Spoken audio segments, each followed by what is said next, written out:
Hello, I'm Dango Rose. Welcome to the Mountaineer Podcast, where everybody's listening. The Mountaineer brings you the latest news of the Peak to Peak region, in print, online, through our podcast, social media, and special publications. Now, listen in to the latest news of the area with our local journalists.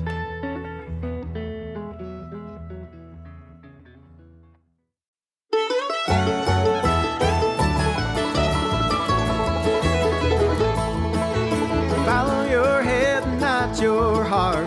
You'll be satisfied.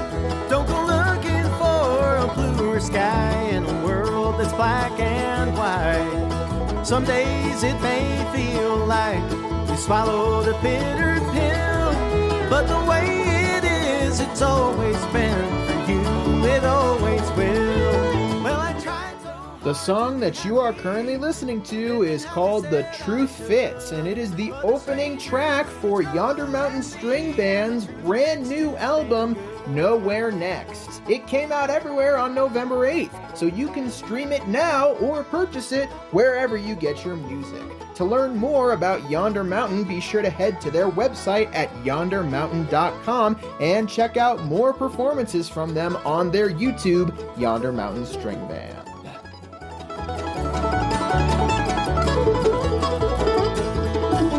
Right, wrong, we go along with lies we tell ourselves. Getting through another day or two, being someone else. Years now I've had my fill, at a loss for what to say. You keep pouring shame on me, and it's all spilling out today. 'Cause I tried so hard to be happy, living how they said I should. But a stranger's boots grow heavy, and the truth it's too damn good for you that you have found the one and only way. I'm just trying to survive today.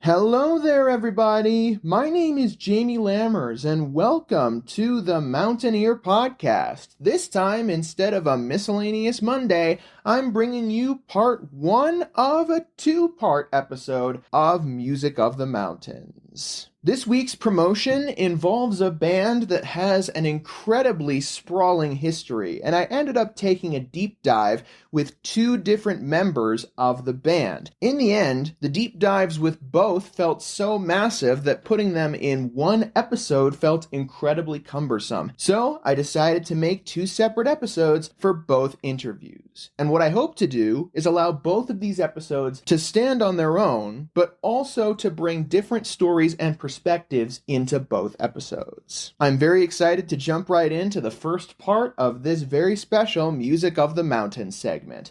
But first, it's time for this week's movie at the Backdoor Theater. This week's movie at the Backdoor Theater is We Live in Time, rated R. Here is the log line provided by the Backdoor. An up-and-coming chef and a recent divorcee find their lives forever changed when a chance encounter brings them together in a decade-spanning, deeply moving romance. I am very excited for this movie, and I am definitely going to be seeing it this weekend. And I hope you guys do too. If you want to check this movie out, then be sure to head over to the Nederland Community Center located at 750 North Highway 72 in Nederland this Friday, November 15th, starting at 7 p.m., or this Saturday, November 16th, starting at either 2 p.m. for an open caption matinee, or for the regular evening showing at 7 p.m. Be sure to head over there for a great time at the movies. All right, now let's get into part one of two of this week's Music of the Mountains. Our guest this episode, do you mind introducing yourself real quick? Sure. My name's Adam Aijala. I play guitar and sing in Yonder Mountain String Band. And Yonder Mountain String Band has just released a brand new album. For context, this interview was recorded on Halloween, October 31st, 2024. You are correct. Comes out next week, right after this crazy election. Yeah, I mean, as it happens, a lot of times when you're working with distributors and record labels and such. You know, you finish the record and you're like, sweet. Back when we did our first couple of records, way back when, they would literally be out like 3 months later. I think we finished recording this album in March, maybe. So that's actually a pretty good turnaround considering. Sometimes it's even longer. But yeah, we've been recording it. This is our 4th album, I think, we've done now. With this guy, friend, engineer named John McVeigh, who has a studio, Cinder Sound Studio in Longmont. And yeah, he's just a wonderful guy to work with, has a really good ear, great sense of humor. We work well together. I ended up clarifying with Adam after the fact to make sure I credited the albums that John McVeigh has been involved with. And yes, this is in fact the 4th studio album that John McVeigh has engineered and produced for. The first album he was involved with Yonder Mountain was 2015's Black Sheep, which we'll talk about a little bit later in the interview. He came back for 2017's Love Ain't Love, and then again for 2022's Get Yourself Outside, another album that we will reference later in the interview. John was also involved as a mixer for the 2024 Yonder Mountain EP, I'd Like Off. And of course, he has now worked on their latest studio album, Nowhere Next, which is out now! And we'll talk more about that later too. If you head to John McVeigh's website, JohnMcVey.com, you'll actually see a quote from Adam, in which he says this: "John is that great combination of a producer and engineer all in one package." Of course, John has also worked with multiple other musicians, including 3 acts that I have interviewed for this podcast before: Bonnie and Taylor Sims, Gasoline Lollipops, and Finn O'Sullivan. And by the way, including live albums, Nowhere Next is Yonder Mountain's 14th album. So clearly, over the years, you guys have written, recorded, and performed a ton of music since your formation. How would you describe the band's styling of music? Well, we're bluegrass instrumentation. In this day and age, I think we could call it bluegrass. When we first started, it was a little bit harder to pinpoint what we were because bluegrass had a much narrower, there wasn't as much variety of bluegrass and less offshoots, less branches of the tree, if you will. So now we're definitely bluegrass. We have bluegrass instrumentation. None of us grew up listening to bluegrass except for our current mandolin player, Nick Piccinini. So we were a band when we formed. We were 4 guys who just had this mentality like, we want to be a bluegrass band. We started showing each other our originals. It didn't really sound like bluegrass that much, but we rolled with it and, you know, worked out all right 26 years later. So I think you could say it's bluegrass. You could say it's alternative bluegrass or progressive bluegrass, but ultimately it's Yonder Mountain. I still feel like, yeah, there's not a lot of bands that sound like us, at least as far as our songwriting goes. I still feel like we're pretty unique, but it's changed a lot. I mean, back in the day, we were the only band without drums playing like a jam band type festival, and we were the weird band at a bluegrass festival, you know, and now there's tons of bands without drums. Playing clubs is what I mostly mean. Yeah, there've been bluegrass bands and all, but we were playing in bars and clubs and such and getting really loud. And I know we're not the first ones to do that specifically, but I think that's part of the reason why we gained popularity early on is we were doing something unique, and I think there was no one else to compete with at that point, so it was easy. So, of course, the band has now been around for 26 years. It started in 1998 with you, Adam, on guitar, Dave Johnston on banjo, Ben Kaufman on bass, and Jeff Austin on mandolin. The current lineup consists of 3 of the core members, Adam, Dave, and Ben, as well as Nick Piccinini on mandolin and Coleman Smith on fiddle. So I'm curious, since you've been there since the beginning, what's your recollection of how the band started? Well, I mean, it's the whole situation, I've said it before, it definitely was serendipitous in the sense that we all lived in the same area. We all were around the same age, within 2 years of each other. None of us had career paths that we were on. None of us had kids or wives. I was the oldest at 25. And the youngest was Ben at 23. And the other 2 guys, Jeff and Dave, were in the middle. So I think we met in Netherlands, and I met Dave and Jeff had known each other previously in Illinois, and they were working at a restaurant in town, and they were playing a gig with Greg Garrison, who's the bass player for Leftover Salmon now. This is back in early 1998, maybe like May or so. And my buddy went to the show. They're playing at this place that's no longer there called the Wolf Tongue. And he said, hey man, I saw these guys playing and it was just mandolin, banjo, and bass, and they were saying they needed a guitar player. And I was playing in a band with this guy that told me, and another guy. And he was like, yeah, man, I love playing with you, but you should check these guys out. They're really good, which was really cool of him. And so they said where they worked, this place called The Verve. It's the Swiss Chalet building at the base of Big Springs. And so I went down there and introduced myself, and they were like, oh, yeah, actually, we found a guitar player, but we're doing these open picks every Wednesday. Why don't you come down? So the first one they hosted, it was just 4 of us, my buddy that I was playing with on bass, and then the 3 of us. And, you know, I was doing them every week. So from there, Jeff had invited Ben a couple months after that for one of these picks. They started to grow too. I mean, each time there were more and more people coming. And that was the first time the 4 of us had all played together. And I remember we did a few songs, singing some harmonies and such, and taking a break, and I go to get a beer. I turn around and Jeff and Dave are like both right behind me. And Dave's like, man, do you want to be in a band? And Jeff's like, yeah, man, you want to be in a band? And I was like, all right. And then they asked Ben the same thing. And Ben grew up like 10, 15 miles away from me and back in Massachusetts, but we met in Colorado. It was just a real, you know, they say, you've heard other musicians talk about timing, being in the right place at the right time. I think the time, meaning that era, the late 90s, was a good time to start doing what we were doing as well. I think us trying to do the same thing today would be a lot harder than it was back then. So that is how Yonder Mountain began. But I guess I'm curious. What about that first guitar player? I'm not sure how they navigated. Pat Littell is his name. He's a local musician. I believe he's still local. I see his name every now and again. But great guitar player, really nice guy too. I think, I don't know the circumstances, it might have been that he just had another project or whatever, or it's because it was a band called Fireweed, and Fireweed was Pat and the other guys in Yonder, and Yonder was no Pat and add me. And so our very first show was at the Fox Theater opening for a band called Runaway Truck Ramp. This would have been in late September of 98. And the first half of that show, or the first third of it, was Fireweed. And then I came up and tag teamed Pat.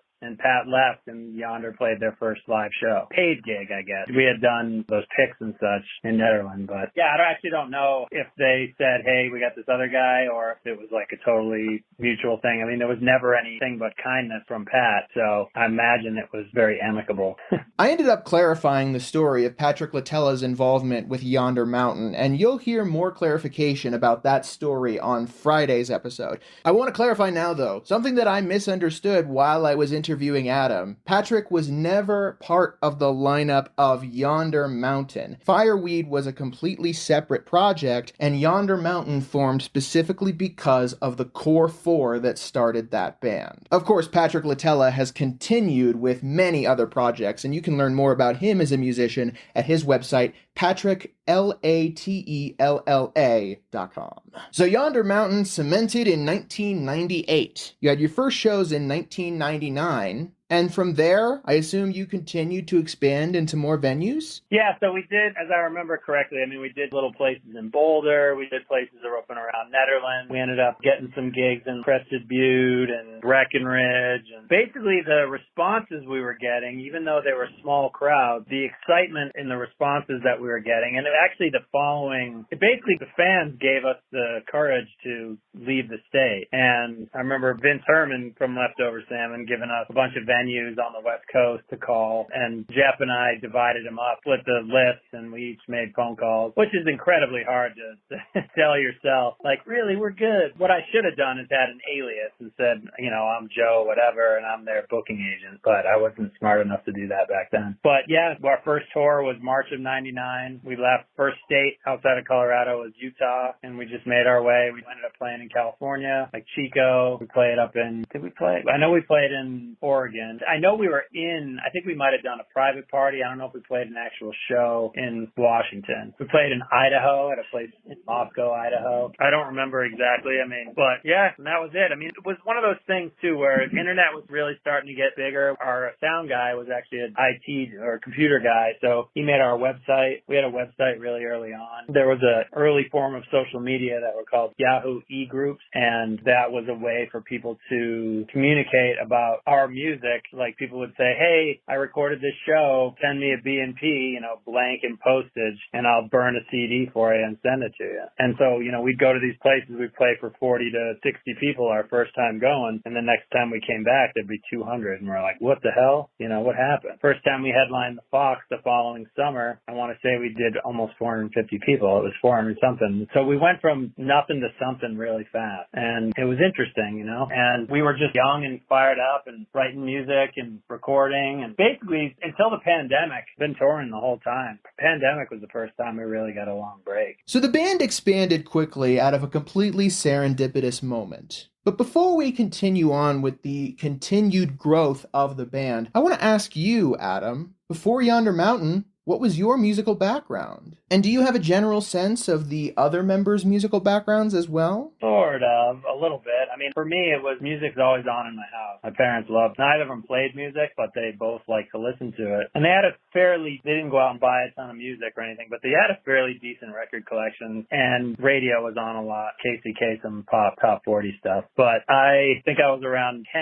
or so. I said, hey, I really want to learn guitar. And I was listening to everything from, my parents liked stuff from the 50s, right? They grew up in the 50s. They liked some classic rock. My dad liked some Jimi Hendrix and some Bob Marley. It was kind of random. They had a random eclectic collection. Obviously the Beatles. The Beatles is really the first music that really made me go like, what is this? I really like it. Why I like music, why I like specific songs, try answering it for yourself. Like you don't even know. It's innate, right? You can't really help what you like or you don't like. Someone can sit there and say like, this band's the best, and you're like, I don't think so. Or the opposite is something I really like that you'd be like, I don't get it. And so that's why so many bands can exist, I think, because there's a lot of different tastes out there. But anyway, off subject. When I was around 10, I asked for a guitar. My parents didn't have a ton of money. They didn't think I had a very great attention span, so they kind of blew me off for a couple of years. And then finally gave in the year I turned 13, and they said, you got to get lessons, and I got an electric guitar, and it was just a cheap knockoff, like Memphis, which looked like a Les Paul. And so that's how I started. I was listening to heavier music at that point. My sister was a couple of years older, and I got into skateboarding, and so she was coming home with a lot of stuff from like LA punk rock and hardcore, and so like Black Flag, Dead Kennedys, Minutemen, Descendants, a lot of those kind of bands. And so I went through that phase. I got into metal, and then I started smoking weed and got into the Grateful Dead. And then, I was always into a lot of the different classic rock even before when I was younger. I always liked Hendrix. I always liked Led Zeppelin. But then getting more into like Dylan and Neil Young. At the same time, I kind of got into the Grateful Dead, which is how I heard about bluegrass, was Old and in the Way, which a lot of people will tell you that's how their introduction to bluegrass was Old and in the Way. So then from there, I just tried to learn bluegrass. I didn't really have a ton of money. This is before streaming music. This is before even listening stations, if you know what that is, like in a music store where you could go in and put on a record, put on headphones to see if you even want to buy it. And I had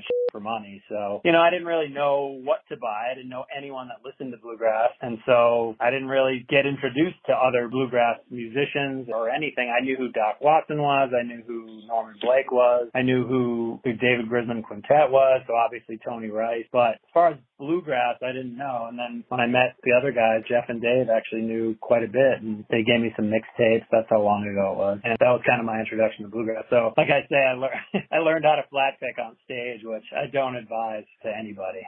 So I'm still doing that, but hey. Wait, so can I clarify, does that mean you practiced how to flat pick while you were on stage one night? No, but it's just like I kind of was learning while we were playing live shows already. I'm still learning. Obviously, you never stop learning, but I mean, I definitely wasn't flat picking for very long on my own before we decided to start playing shows.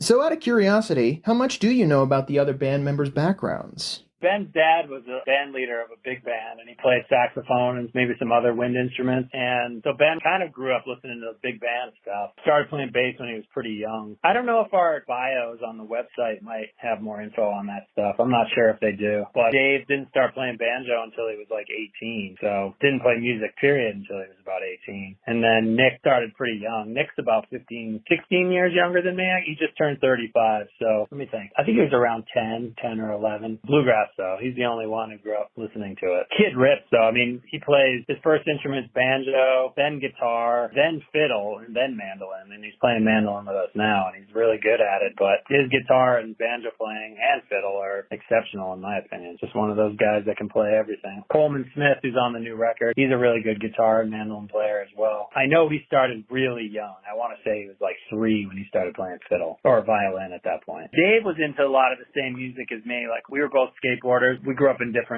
Midwest, but when we first met, we realized we had a lot in common musically as far as what we grew up listening to. He was a Deadhead as well, and so Jeff grew up, he was like a singer, choir kid and all that, and so he was into a lot of different music, but a lot of the same stuff. He loved the Dead as well, and a lot of classic rock, the Beatles, so it was like very serendipitous. The whole way it happened was just right place, the right time kind of thing, and the whole reason that I even was in Nederland for that meeting to even happen was just totally random too. In fact, the Yonder Mountain String Band website, yondermountain.com, has individual bios for every current member of the band. Adam's bio mentions a similar story to the one he just talked about. He grew up in a home with a well-used record player, and it was through this that he found a love for music at an early age. He started lessons with a local blues and jazz musician once he got his first guitar and would continue for about 4 years. After a while, he started splitting his time between guitar and skateboarding, and when he befriended the BMX kids in high school, he was introduced to metal, which also influenced his guitar playing.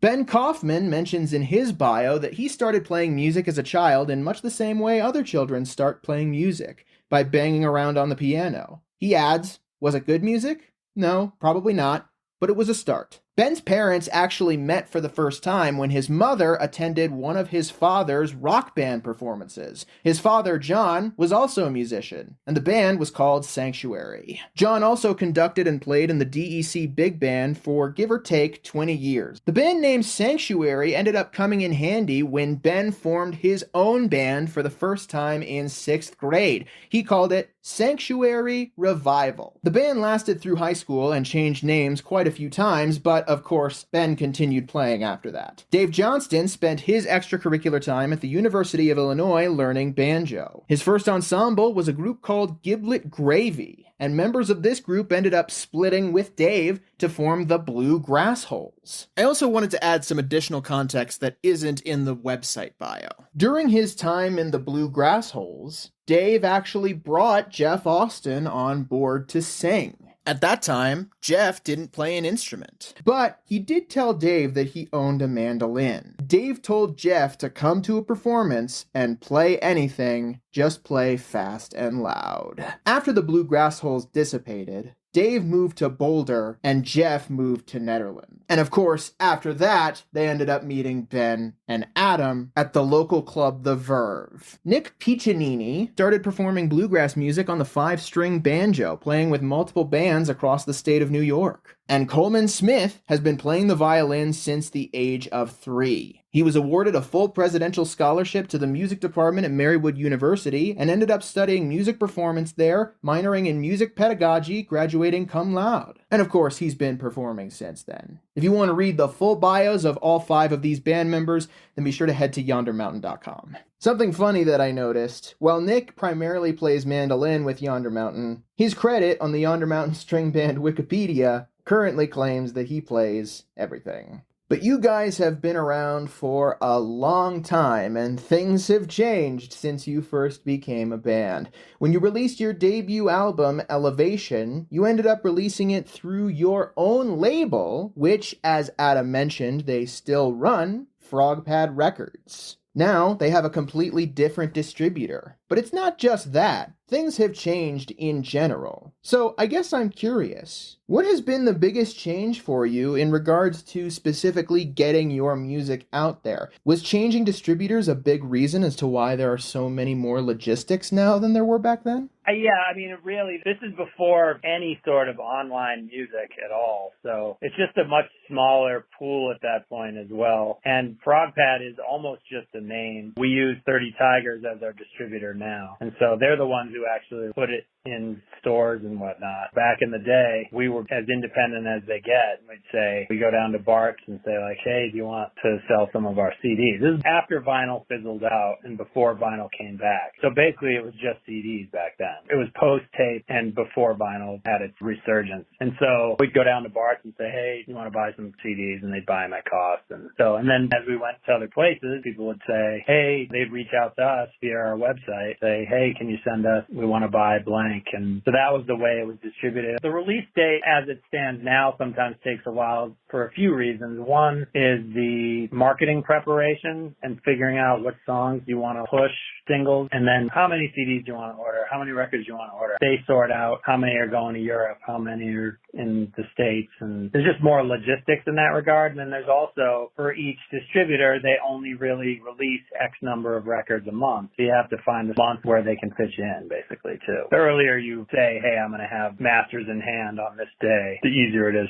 to fit into more of the timeline that you're looking for. We talked about maybe releasing this early next year, and maybe we should have, considering that the election's this week, but whatever. It doesn't matter in the grand scheme of things, in my opinion. I think there's so much music out there. If you know you like it, you're going to listen to it. Hopefully they'll share it. A lot of people find out about us from playlists, which is helpful as well. It's just the landscape's totally changed since Elevation. I think that's the main thing. The music business is just so different. Mostly streaming. I mean, that's the big thing. It's just so different. I mean, the fact the record gets released on a given day, if you have any streaming platform, you can go and listen to it that day. You don't have to go buy it. You don't have to pre-order it. You know, a lot of people like to have the physical copy, whether it's vinyl or CD. I think for someone who travels as much as myself, I love having it all just on my phone. If there's an album I want to listen to, if I know I'm going to be on a plane without signal or something, I can download it onto my phone before the flight and then listen to it on the plane. That makes total sense. And of course, a lot has happened over the last 26 years. Not just in regards to changes when it comes to putting your music out there and performing on stage, but also career highlights and awesome events in general.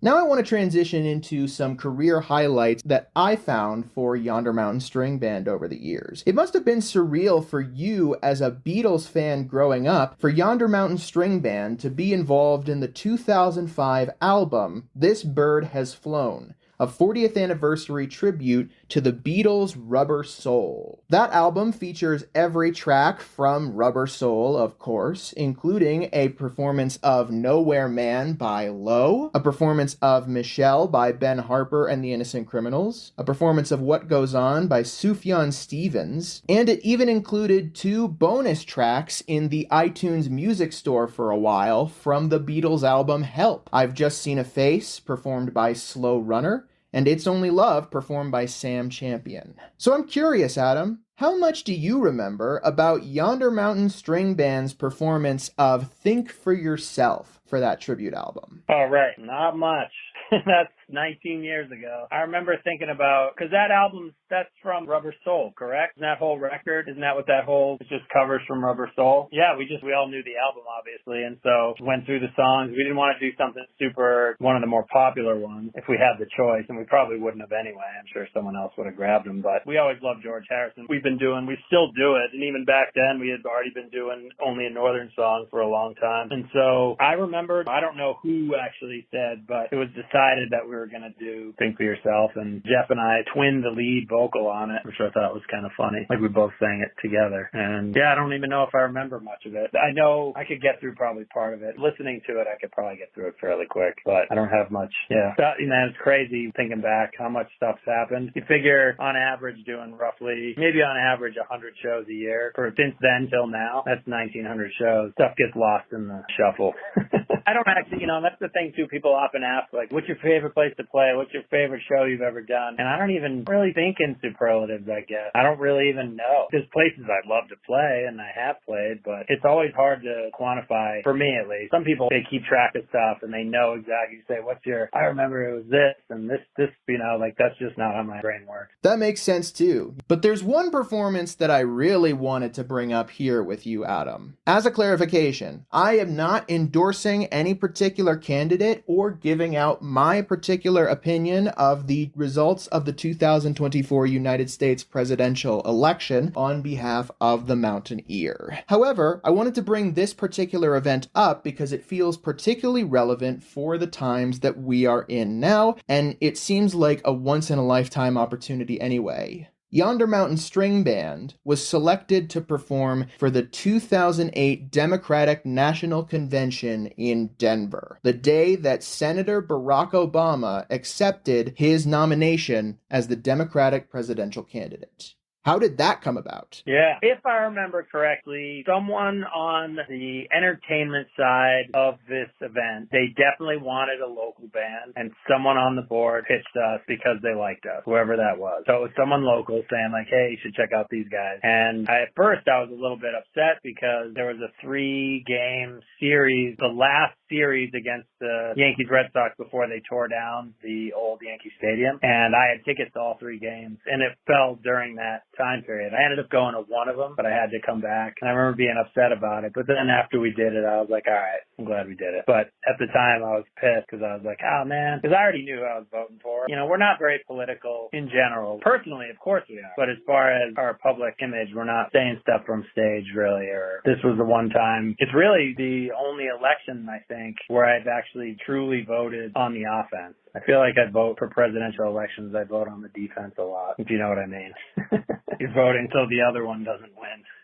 Yeah. It was cool though. I mean, it was wild. I mean, I remember I got some funny pictures too somewhere, but we got to watch Stevie Wonder's sound check, and he was playing Chick Corea's Bane, just ripping that. And Dave and I saw Obama's doppelganger, like his double. And then, yeah, it was just a real kind of, you know, the place wasn't super packed when we played, but it was still really, I mean, it's just funny to be playing on the field basically where the Broncos play. Now, the original core lineup of the band, consisting of Dave, Ben, you, Adam, and Jeff Austin, ended up performing until 2014, when Jeff parted ways with the band, citing creative differences and conflicting career goals. Jeff ended up prioritizing his family, but also forming the Jeff Austin Band shortly after parting ways with Yonder Mountain. He released a solo album, The Simple Truth, in 2015, and continued performing in this manner until he ultimately passed away on June 24th, 2019. You can listen to The Simple Truth as well as the album Songs from the Tin Shed, released in 2004 as a collaboration with Minnesotan rock jam band The Big Woo member Chris Castino, wherever you get your music. But I didn't want to focus on Jeff's passing. What I did want to focus on is what happened with Yonder Mountain once Jeff decided to part ways. After Jeff parted ways with the band, fiddle player Ali Crawl and mandolin player Jacob Jake Jolliffe started touring with Yonder Mountain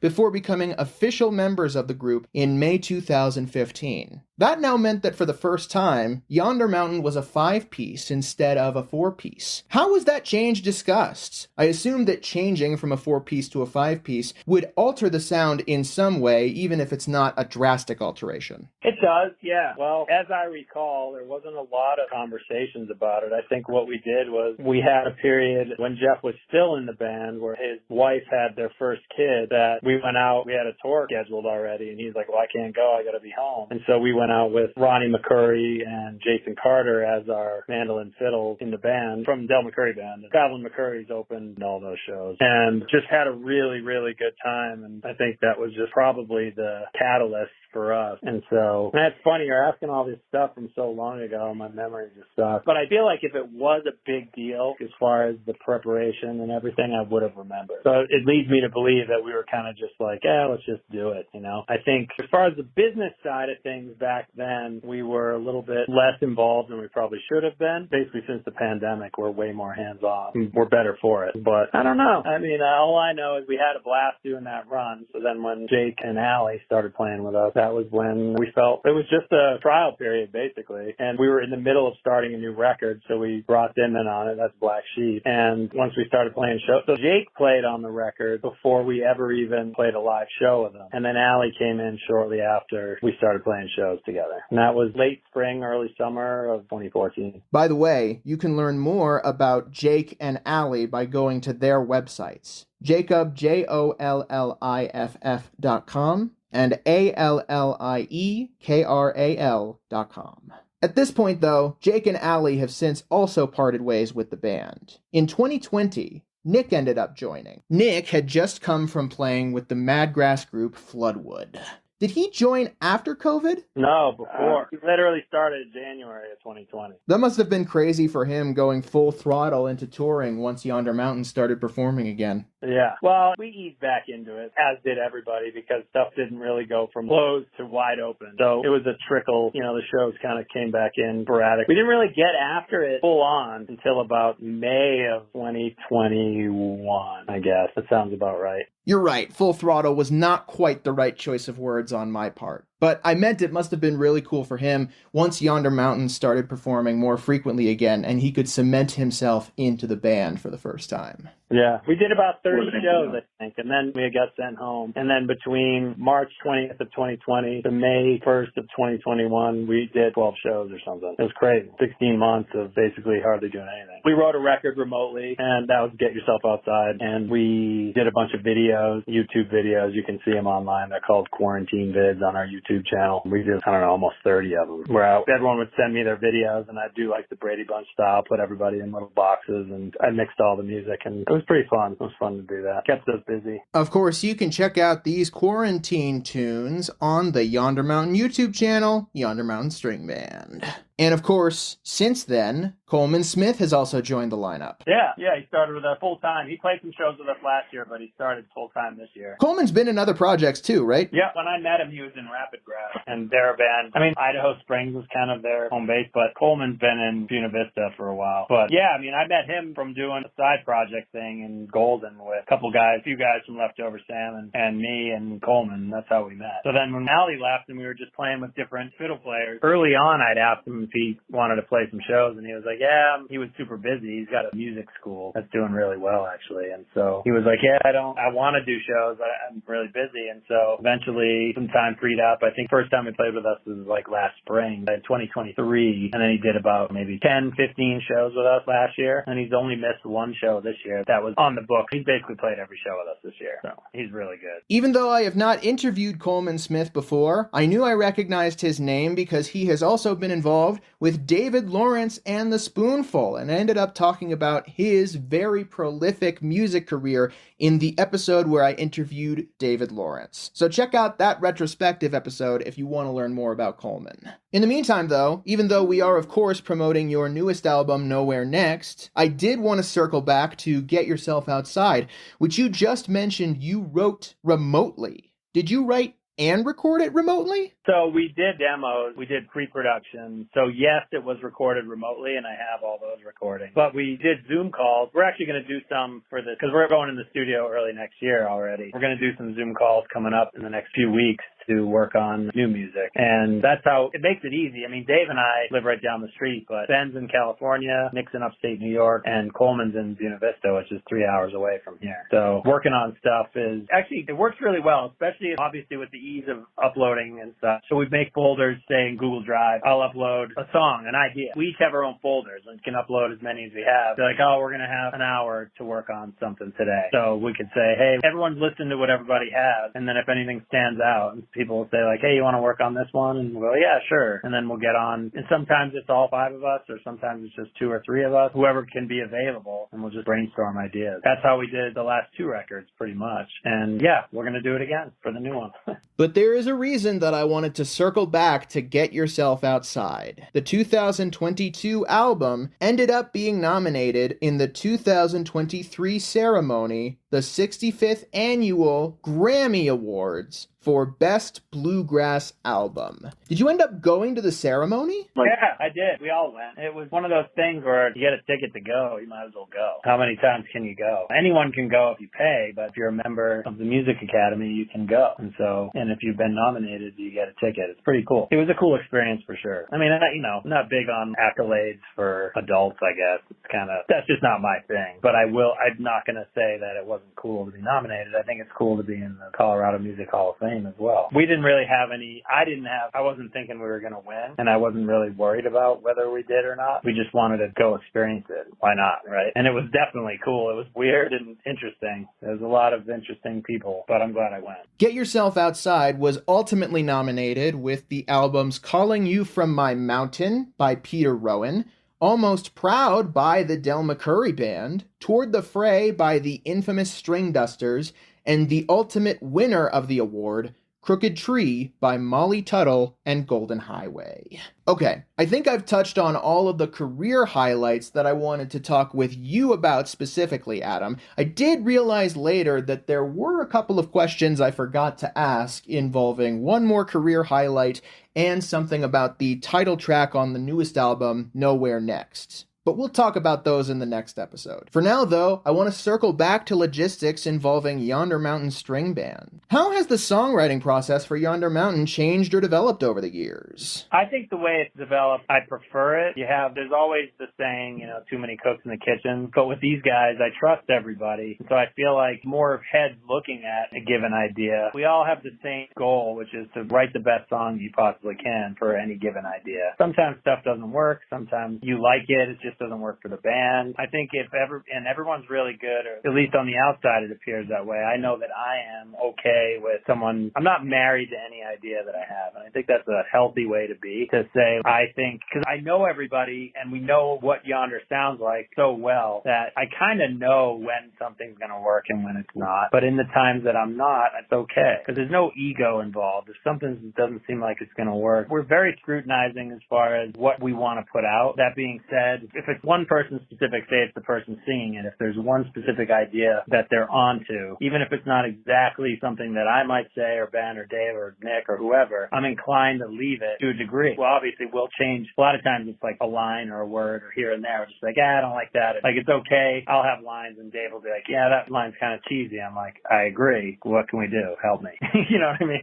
And so I think in the past we had some songs that we had already written, or either newly written or older ones, that we came to the table with. And I think for the first few records, they were mostly us on our own individually bringing new songs to the table. We'd obviously work on them before we recorded them, but the gist of them were written by one person. Not always, though. Even thinking back then, I guess there were still quite a few songs where jam sections and whatnot were. But one of the things we've been wanting to do for years, which we didn't end up doing until Black Sheep, was if it's a song that Yonder Mountain records, we say it's written by everybody, meaning the three of us and now Nick, because we're the singer-songwriter guys. I think the songs aren't going to get heard if not for Yonder Mountain. I'm smart enough to know that the name Yonder Mountain is more valued than Adam Aijala. And so, again, it removes the ego from everything and makes it more of a team effort. So even if I don't have any input on a song that Dave brings to the table, or Ben, it still says that I'm one of the writers on it. Now, granted, that rarely happens where there isn't some input from somebody, so it's mostly justified. But again, if I didn't, then we still go that route, which I think's cool because it just makes everything, we're all in this together kind of vibe. And we all grew up playing team sport. We all know that the whole is greater than the sum of the parts. And I don't know. I prefer to work that way. Nick had never really written with anyone before Get Yourself Outside. And it's been cool working with him because, I mean, it seems like he's enjoying it. I guess I'd have to ask him, but I remember him saying, like, I've never really written a song with anybody but myself, you know? And after all this time of performing live with Yonder Mountain String Band, what has been your favorite part about performing with the group? Ultimately, one thing I didn't do is get into playing music to be in a band. I just wanted to play music. I just loved music. I wanted to play. I knew and I know that I will always play, assuming I can physically play, whether I'm in a band or not, whether I'm performing in front of people or not, I'll always play music. But I think what I enjoy the most is kind of what I've been talking about for the last 10 minutes or so, is the songwriting. And just, I love having new songs to play on stage, because when you're playing, this year I think we're doing 80, 90 shows, I think, something like that. If you can't mix it up, it can be boring. There's a handful of songs that I wrote and sing that I'm sick of, and other guys' songs as well that I'm sick of. And we still still do them. So it's always nice to have new material because it gives a new energy. And having Nick and Coleman have also brought new energy to old songs, which is also a cool thing because they're not old to them, especially to Coleman. I mean, he just started with us full time this year. So I like I don't know, I haven't said this yet, but I've always felt like off stage is as important as on stage as far as you have to like the people you're playing with. And I really like these guys. So that definitely helps because we're together a hell of a lot. So if we didn't, it would suck. And I think we all kind of understand each other too, especially Ben and Dave. I mean, I've known Nick really well now too. We've known him, it's been almost 5 years that we've been playing together, but not as long with the pandemic, but we're like brothers, you know, family for sure. Is there anything that you hope audience members will be able to take away from Yonder Mountain shows when they come to see the band? Well, I feel like Daryl Anger said something. I don't know if you know who he is. He's a fiddle player. I first heard of him because he was in the first incarnation of the David Grisman Quintet. He's a great guy, amazing fiddle player, awesome guy. And he always said, it's not quote, because I can't remember, it's not verbatim, but he says something along the lines of like, don't practice on stage. Practice is practice. Stage is for fun. You know, you're supposed to have fun on stage. And that's something that he said to us years and years ago, and something I always try to latch onto. And so likewise, we're not going up there teaching lessons, telling people how to think and be political, or like I said, we all have, you talk to me personally about stuff off the record. I have opinions on a lot of things, but I don't feel like going to see music, our music, not any music. When you go see Yonder, that's the time where you forget about anything and just have a good time. That's what I do when I go on stage. I try to not think about everything else. That's the time where you can say, okay, well, here we are. Let's just have a good time. And I hope that that's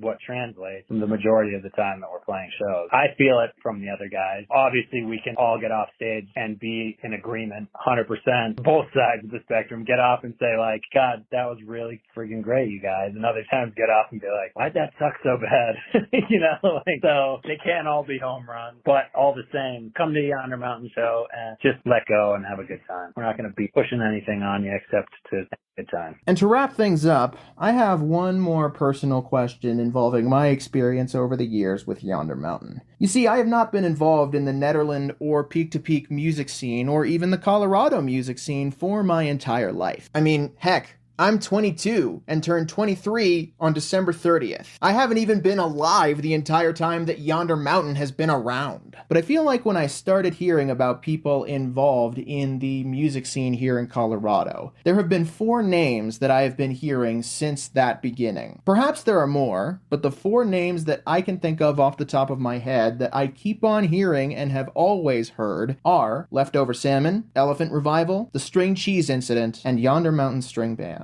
After 26 years of performing and building this legacy for the band, do you feel that you have earned people calling you, for lack of a better term, a legendary band in the Colorado music scene? I don't know. I shy away from thinking we've earned anything or deserve anything just because that's maybe my nature, but it's nice to see the scene really grow because of stuff that we've done. I've talked to a lot of bands where people are like, yeah, man, not only have there been people like, yeah, we're a band because of you guys. We've been around long enough where people are like, well, we're a band because of this band, and that band was a band because of us. So it's even like 2 times removed. I think it's cool and interesting, and I don't take anything for granted. I think we're lucky as hell. But that being said, I would definitely not say legendary, but you would know better than me. From your perspective, you could see it that way. For me, I just think like we're just out there making a living and enjoying it, and that's the key, you know. The reason why we're still a band is because we're going in the studio again next year, because we still have new ideas. And also, my resume looks pretty bleak without, if I wasn't playing music. It's been a while. It's pretty bleak, but we wouldn't do it. I wouldn't do it if I didn't like it. I know I can speak for myself. It's tough being gone a lot, but that's kind of the life we've been doing. Last summer, so basically we called July, my birthday is July 17th of 98 was basically when we say that's when we decided to be a band. Because it was literally like that week when I said we were in the bar and those guys were like, you want to be in a band? That was right around my birthday of 98. And so when I turned 50, I was 25 the year I met the band. So the day after so last summer, July 17th to 23, July 18th, I'd officially been in Yonder Mountain longer than I hadn't been, which was weird to me, you know, meaning my whole life. I've been in Yonder Mountain more than half my life. And that's just kind of a weird concept to think about when I'm someone in my 50s now, you know, because I don't feel any different. I don't feel any different than you feel right now. Like, you'll have way more wisdom when you're my age than what you have now, but you're not going to feel any different. I don't think. I mean, I don't. I'm still the same person. I still have this humor of a sixth grader, you know? It's like, that's one of the things, I guess, that we didn't really touch on either. Part of the reason we can still do this, too, is everyone in the band, in their own way, is incredibly funny. And I feel like we all have a really good sense of humor. Every one of them has cracked me up, like, many times. And so we're serious about what we do, but we don't take life seriously, I guess. We try to carry on as much as we can when we don't have to be serious. We don't beat each other up about bad shows or anything either. I mean, it's just a gig, ultimately. And so, yeah, I don't know if that answers the question, but... I personally think it does. And I think it's a great note to end on. But I do want to check in with you to see if there's anything else that you wanted to add before we wrap up this episode. I know we've already talked about a lot, and I really appreciate you taking the time to let me do this deep dive. Yeah, well, same here. I mean, there's still, like, it's funny, like, you're like, is there anything else you want to add? And I'm like, there's so much stuff that's happened, but it's just an article, right? So what are you going to do? Like, can't go over everything. And then all the same, like, you could either focus on one thing or touch on and it was interesting, the things that you found to bring up. You're thinking like, oh, well, I'll talk about this. And I'm like, I barely even remember that. You know what I mean? Like, it's kind of funny how, I mean, it's just, there's a lot of time. I mean, that's the thing. Like, the Beatles were banned for 8 years. So try 26 years plus is weird, man. 26 years old. Our tour manager isn't much older than you, though. He's 27. And we just started working with him this year. Great dude. And it's just, I like working around younger people because it keeps me younger, I think. Not that I'm like a curmudgeon anyway, but if the whole road crew is a bunch of old salty dudes, it's just not as cool.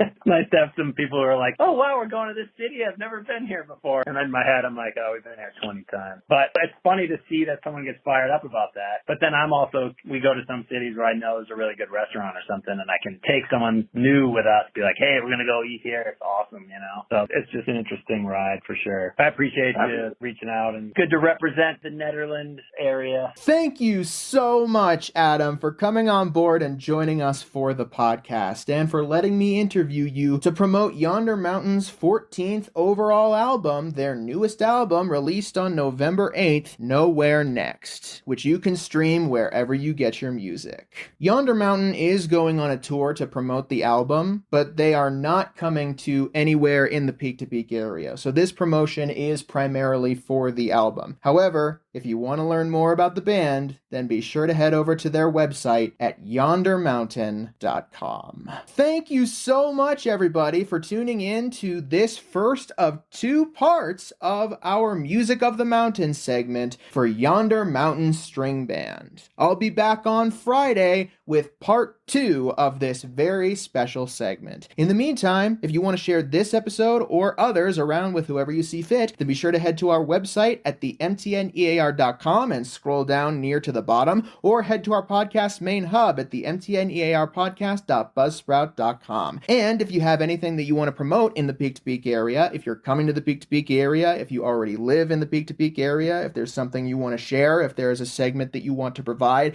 if there's advertising that you want us to put on the podcast, anything at all involving the Peak to Peak area and the Mountaineer podcast, please email me at media@themountaineer.com and we will get something sorted for you. I will see you guys for part 2 of this very special Music of the Mountains on Friday. Have a great rest of your day!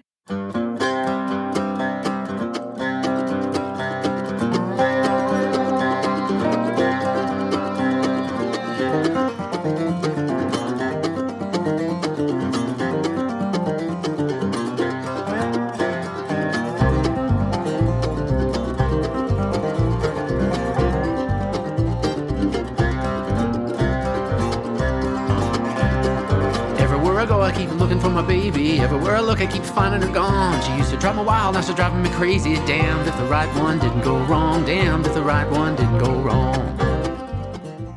The song that you are currently listening to is called Didn't Go Wrong, and it is the debut studio release of a song that has been performed by Yonder Mountain String Band for a long time. This studio release is part of their brand new album, Nowhere Next, which came out on November 8th and is now available wherever you stream or purchase your music. For more information about the band, be sure to head to their website at yondermountain.com. And to check out more performances from them, be sure to head to their YouTube channel, Yonder Mountain String Band. Damn, if the right one didn't go wrong.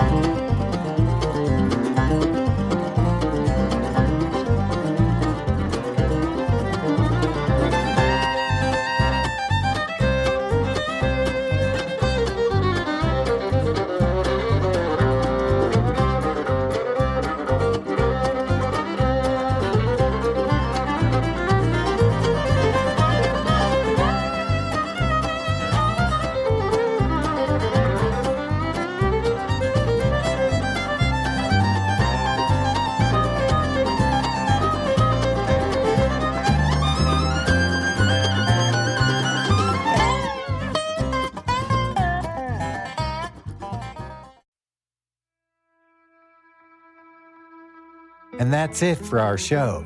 Subscribe online to get more access to more news, weekly updates to our community calendar, and a link to our YouTube channel by visiting themountaineer.com. Be sure to use the coupon code PODCAST when subscribing for a 10% discount, only available to our listeners. If you are in the local Peak to Peak area, be sure to pick up a print edition of The Mountaineer at a local business. I'm Dango Rose. Thank you for listening.